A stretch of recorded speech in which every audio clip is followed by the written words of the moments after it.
We are here in the Château du Mont-Simon in the southern France, and we are here from an invitation from our colleague and friend Ian McCartor, who works with legacy and end of life and songwriting and poetry and creativity. And Ian has been facilitating his practice of death poetry with a group of artists who are doing a retreat here in Mont-Simon.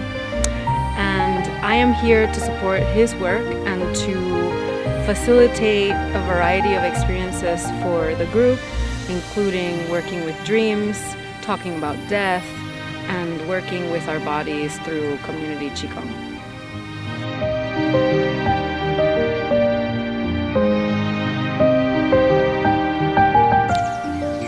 Hola, me llamo Andreas Melas y nací en Grecia. Y lo que quiero compartir es que si aprendemos finalmente a dejarnos llevar y fluir en esta vida, es la sabiduría que podemos tener de nuestros ancestros para caminar en esta vida y en la muerte.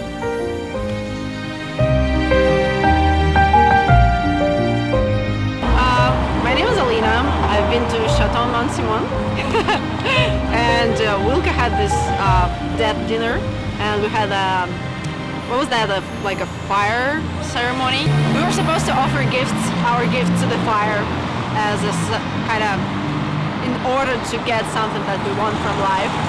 And for me it was a really highly bonding experience with those people who were participating in it. It was highly emotional, and we connected a lot during this.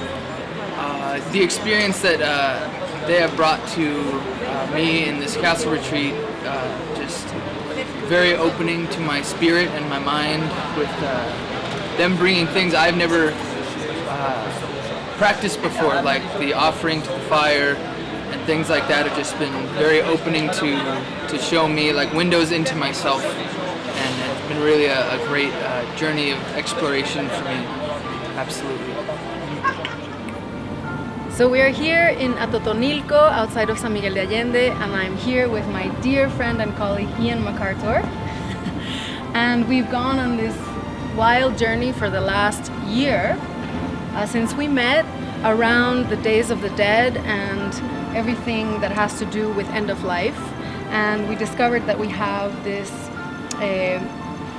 affinity and connection around our views and our experiences with dying patients and everything to do with grief, loss, and end of life.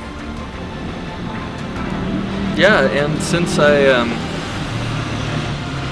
met Wilka a year ago, I've been inspired and deepened in my own explorations of mortality, because in my work in hospice I've tried to take the stories and legacies of patients and transform them and contain them and then share them in the vehicle of song.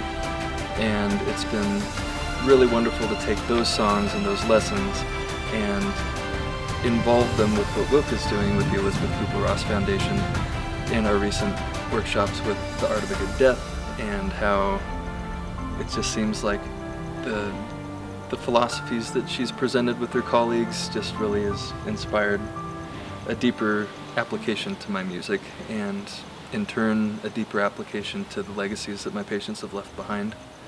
And it's been an honor.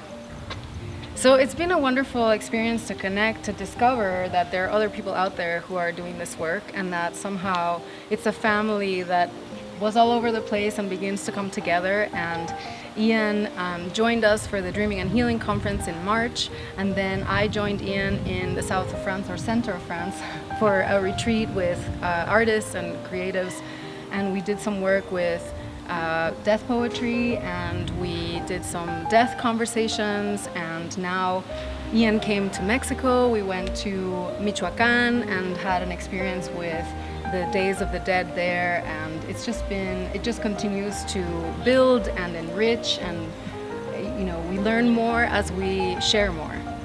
Exactly. And it just seems like the distance that we've covered from exactly a year ago to now, it's just been this really incredible adventure and an opportunity to find others of like mind and others that are hungry to explore the truth and explore with us the depths within mortality that we continue to explore, and it's refreshing, it's affirming. So it's just been really affirming and supportive to know that we are working on this together so that we can together evolve our end of life and death culture globally. It's been great.